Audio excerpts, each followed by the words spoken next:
আহা, হায় হায়, 1 মিনিট ভাইবেন। কোনো এক বেনামাজি কেউ যদি এখানে থাকো ভাই, 1 মিনিট ভাইবেন, আজকেই ভাইবেন, ঘুমাইবার আগেই ভাইবেন।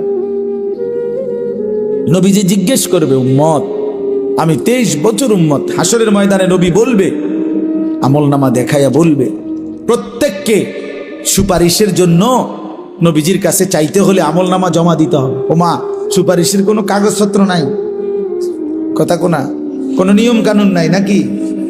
হ্যাঁ, কোনো ফাইল জমা দিতে হবে না তো? তো নবীজি তো দেখবে, নবীজির সামনে তো আপনাকে বলতে হবে, ইয়া রাসূলুল্লাহ, এই যে আনিসুর রহমান আশরাফি, এইটা আমার ফাইল, আপনি দেখেন, আমার জন্য একটু সুপারিশ করেন আল্লাহর কাছে। আল্লাহর নবী দেখবে 30 বছর সুদের ব্যবসা, 60 বছর বয়স, 60 বছর পর্যন্ত বিড়ি সিগারেট খাইয়া গেছে। 30 বছর, 60 বছর বয়স, কোনদিন গালি ছাড়া কথা বলে নাই। ছেলেটা বেনামাজি, মেয়েটা বেপর্দা, স্ত্রী বেপর্দা। মৃত্যু পর্যন্ত আমার উম্মতের ঘরে প্রতিদিন রঙিন টেলিভিশনে নাচ গান নর্তকীর ছবি চলছে। তার ছেলে মেয়ে নাতি নাতনি বসে নাচ গান নাটক সিনেমা দেখে গেছে। কোনদিন গালি ছাড়া কথা বলে না। হালাল রোজগার বলতে কিছু নাই।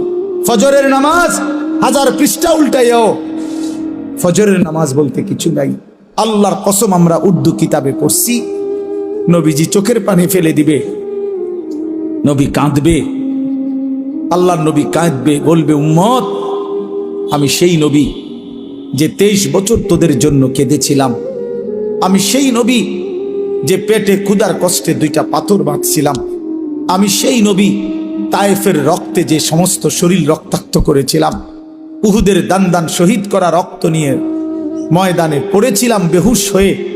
আমার এত রক্ত, আমার এত চোখের পানি, আমার এত ক্ষুধার কষ্টের বিনিময়ে উম্মত, এই আমলনামা, তুমি আমার এত বড় বেইজ্জতি কেমনে করলে?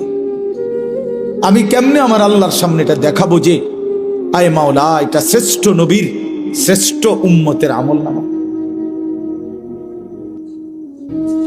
বলে, কোন বাপ যদি 8 বছর ছেলেটাকে ইউনিভার্সিটিতে পড়ায়, তো গরিব বাপ তার ছেলেটাকে মনে করেন ভিটা মাটি বসত সব বেচ্চা, নিজে না খাইয়া ছেলেটার 1 লাখ লাখ টাকা পড়ালেখার খরচ দিছে। 8 বছর পরে, 6 বছর পরে বাপ রেজাল্ট সার্টিফিকেট